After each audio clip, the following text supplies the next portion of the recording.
This podcast is brought to you in association with SAP Concur. SAP Concur helps businesses of all sizes optimize their spend processes with intelligent expense, travel, and invoice solutions. To find out more, visit concur.co.uk. Hello and welcome to The Modern Finance Leader, a 3-part podcast series produced by AccountingWEB in association with our friends SAP Concur. My name is Frans Badenhorst. I'm AccountingWEB's business editor. Thanks for joining us for this, the first episode of the series. So there's an accepted career ladder in finance, FC to FD to CFO, but how does this progression happen? There have certainly been enough finance professionals that have had their career ambitions thwarted to show that this career pathway doesn't just happen naturally.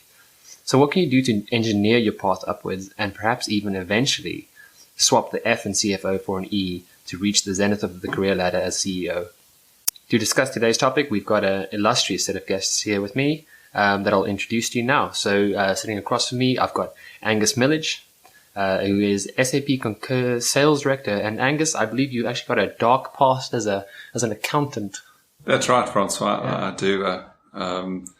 do. So I started off as an accountant soon after university and worked my way up to finance director and then traded in my lovely finance hat for a more darker one. Enjoyed the world of sales about 7 years ago. Great stuff. So we'll definitely be drawing from that experience. And then to my right, I've got Andrew Bullock, who is the SAP Concur Finance Director for 6 years, I believe, Andrew. Yes, I've been in finance about 20 years in total and 6 years in my current role at SAP Concur. Lovely. Thank you very much for joining us. And then to my left, and finally, we've got Nina Vivash.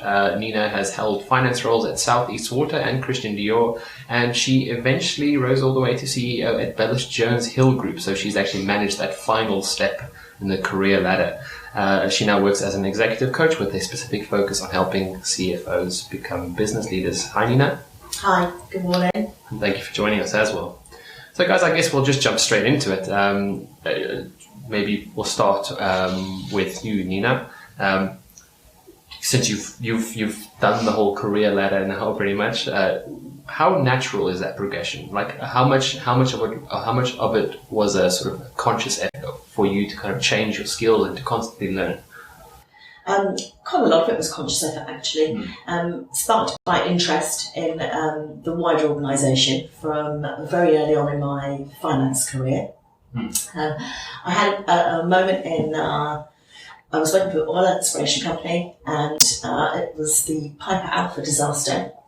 And very interestingly, I was in a finance department of 60 people, and the Piper Alpha incident wasn't our oil rig, but it's the worst recorded oil rig incident ever. So 7 people lost their lives, and nobody was rescued off a rig. They jumped into the North Sea, the ones that survived.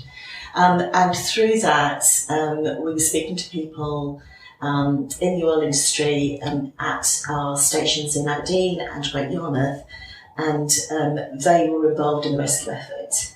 And I was speaking to them daily, and on that particular day of that incident, they obviously couldn't come to the phone. And the following day, they were on the phone, and I said, what are you doing here? It's, you should be home, must be exhausted, because they were involved in actually the rescue effort. And here I was in the fixed asset department, really just talking to them normally about, what assets had changed around on the oil rig and that type of thing. And they came back and said, yesterday was the worst day of my life. Yeah. And that was a real sort of change moment for me, where I began to realise that actually finance was one part of actually a real big picture story, that this is about people. The organisation is actually driven by those people on the ground who are delivering services for us, and particularly in the oil industry, which is quite high risk. So that sort of sparked my interest on that bigger picture side of things. That definitely gels with sort of conversations I've had with many different finance people in terms of it's almost like there's a bit of like a watershed moment. I mean, yours was obviously, very a very spectacular instance, but where people realize that, the numbers and the figures that they work with, they do kind of correlate to people, I guess. which isn't always very easy because it can sometimes feel like a bit of an isolated role. Does that gel with what you've experienced, Andrew? Yes, I mean, that you deal with people all over the business.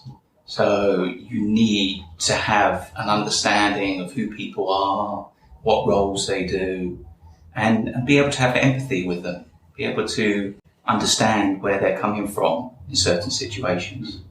And it's important for finance people to understand that. Yeah. I'm quite interested in your transition, Angus, from finance to a more commercial role. And I'm interested to hear whether you think that there's any sort of cross-pollination between those two things, and whether you think that you've took things from your finance past to this new role, and whether you actually think that finance people can actually take some things that you've learned as a sales director. Yeah, absolutely. It's a great question. So the choice of mine wasn't, it didn't just come to me. So when I was finance director, I was very fortunate to have been given the opportunity to spend a day in the field with sales reps to better understand the business. And that was when it dawned on me that I quite like being out from behind my desk. I quite like engaging with customers, and I enjoyed the variety of the day. So I spoke to my boss, who was managing director. I also spoke to my dotted line report, who was the group FD. They had conflicting views. It took me about a year to make the transition. So when I moved over, I was given a sort of area manager role. And what was really interesting was that one of my KPIs was region profitability. And obviously I had probably a much better understanding of what that entailed when looking at profit margins and costs within my region compared to other sales leaders in the organization. And yeah, it was, I'm not going to lie, it was a difficult transition, moving from, I would say, the comfort of being behind a desk. Both roles have their challenges. You know, if I think back to annual audits, budgeting, I also went through a period where we had to downsize the business significantly. And that's extremely challenging, probably more challenging than anything I've experienced in sales. But that really, yeah. Angus, I was just going to say, from your viewpoint, now you're on the other side of the fence. Yeah. What's people's view of finance from the other side, from sales? Extremely interesting point. I mean, as you know, SAP Concur sells to finance professionals, and typically we speak to FDs and CFOs. And I feel like I'm getting what I got before in terms of blanking salespeople, being in finance, to be completely honest. And I would say that finance professionals really appreciate thought given into sales pitches. So, for example, if you're going to try a one-size-fits-all approach and go after prospects in a very lazy way, I think finance would definitely not appreciate that. And I would say that there could be a slightly negative connotation from finance to sales. However, if you have a really good value proposition, if you bring a good ROI to a business, I think any serious finance leader would take the time to listen to what you have to say. That's quite an intriguing point. So the element of that relationship one has as a finance professional with your commercial teams, in terms of positioning yourself for that progression aspect of moving up the career ladder, what kind of role, Nina, did building relationships with your commercial teams play in that? I think it's so important to build relationships with the commercial team. It's quite interesting because there's always a little bit of a struggle maybe between finance and sales in particular. The first step, I guess, to CFO is to look at the operational side of things, and then you really do going out. It's perfect. Going out to sales meetings is a great thing to do. I like to use analogies, and so I'll use a football analogy if I may. So I sort of look at the traditional accountant role as being a little bit like the referee on the pitch. You're sort of running around and controlling everybody. And that is the persona that you then have of all the team players, is that, you're actually a bit more of a controller rather than a supporter. And then moving to CFO, benefit and one of the best things about CFO is you have complete view of the whole organisation. So suddenly you're at the goalkeeper end and you're at defence. You're still doing this slightly defending role, but you're on the pitch and you're playing part of the same game and you're enabling it to happen. And so therefore you do need to understand that connection between sales, our forwards, our goal strikers. And then, if I move slightly to CEO, you then take yourself off the pitch and you're manager. And suddenly you're managing that whole team. And you've got these very different personalities that you need to be responsible for. So, you know what the goal seekers are like. No goal, no career, basically. Same thing. No sales, no business. Yeah. So, that it's really important to get out and learn. At the sort of FD finance manager level, Andrew, it's probably a little bit more difficult because you do still probably have more of a technical element and a compliance element to it than a CFO does. How can you balance that need to build relationships with people whilst also still just doing your day job? Is that quite a tough thing for you to do? That is the most difficult thing. Just to step away from your desk, step away from the month-end routine and go into the business and find out what's going on and also pass on your expertise. And I think that's what makes the ultimate difference from moving up the finance ladder. The days of finance people just being put away in the corner, being classed as bean counters are long gone. We're not just stewards anymore, we're driving the business forward. And the advancements in IT have meant that we don't have to do some of the transactional day-to-day analysis and processing we used to do. We can be more proactive in the business, and it's the people that succeed are the people that embrace that walk the floor, that talk to people outside of the finance area. I mean, for the last 15 years, I haven't sat within a finance function. I've always sat on the floor with sales, marketing, product teams. And that's how you learn what's going on in the business. You also touched on a very interesting point there, and Angus, I'm keen to hear what you think about this aspect of it. So, what role tech and technology plays in improving the chances of fast-tracking career developments for finance professionals. What does a tool like SAP Concur or any kind of technology do for a finance professional? Okay, yeah, another good question. So I can only draw on my own experience. I would say, I'll get to the technology piece in a second, but I would say that any finance professional looking to make their way up the career ladder should always look for opportunities, whether it be a project that's going on, whether it be a change in tax law. Very recently, making tax digital would be a great way to say, okay, it's nobody's full-time job to do this. However, put your hand up and say, I'd really like to oversee this or be involved in this project just to create some awareness of your own personal brand. I would say, talking about going back to technology, this was one of the main reasons that I took a career jump. So pretty much probably 7 years into my finance career, the company moved over onto a new ERP system. Which is always a nightmare for. Yeah, especially back in the days. It's got a lot easier, might I add, because everything's moving from on-premise to in the cloud. Yeah. But I put my hand up and said I'd really like to be involved in that, and it ended up being a 2-year project for myself as one of the business leads for finance and controlling. And automatically, I just set myself apart. And it was a really good thing for me to do. I really encourage other finance professionals wanting to move up to take on a bit extra, put their hand up, make it known that they have the capacity and the willingness to do it.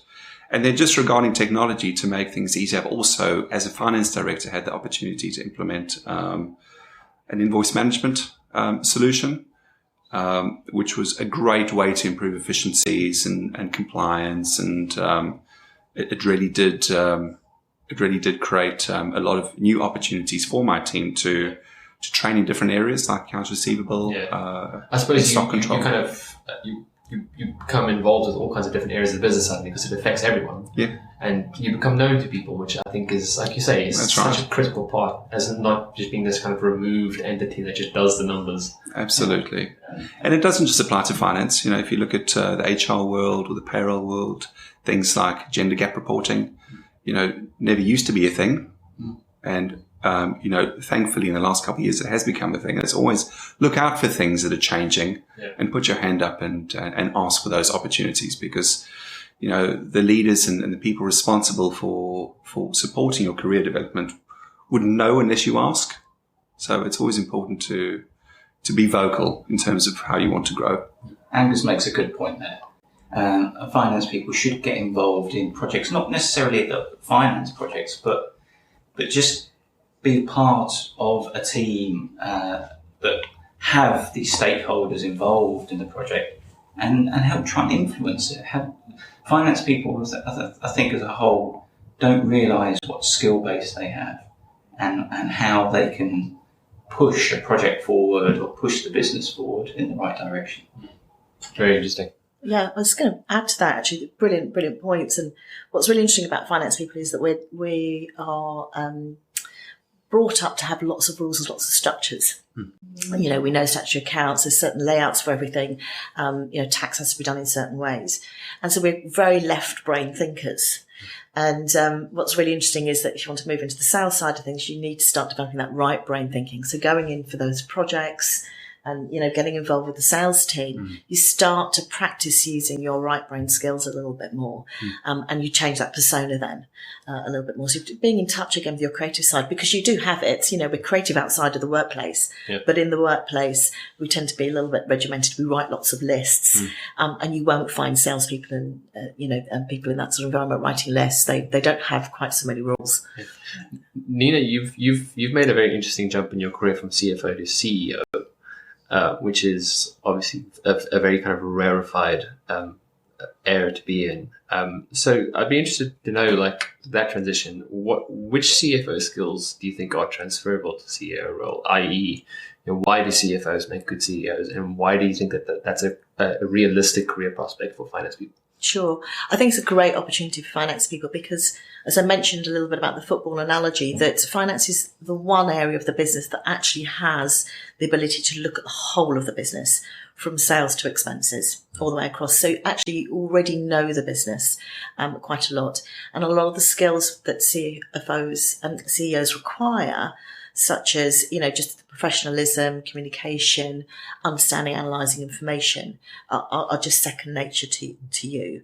So the layering really is about that's like mindset change and behaviour change and engaging with operations and with sales team. That's the harder part, and that is a challenge for people, and that will make you decide whether you really want to make the move or not. Because it's a different approach. Using different skills. Are there things that you kind of wish you knew after being CEO for a while, that when you initially took the mantle up? I would have liked to have probably worked with salespeople a lot more beforehand. And I knew quite a lot about the operational side of things, but I think just going out on those visits is really important. Understanding the customer and looking at market competition information, marketing, really, really important, because your shift changes to making sales and having products and services that people want.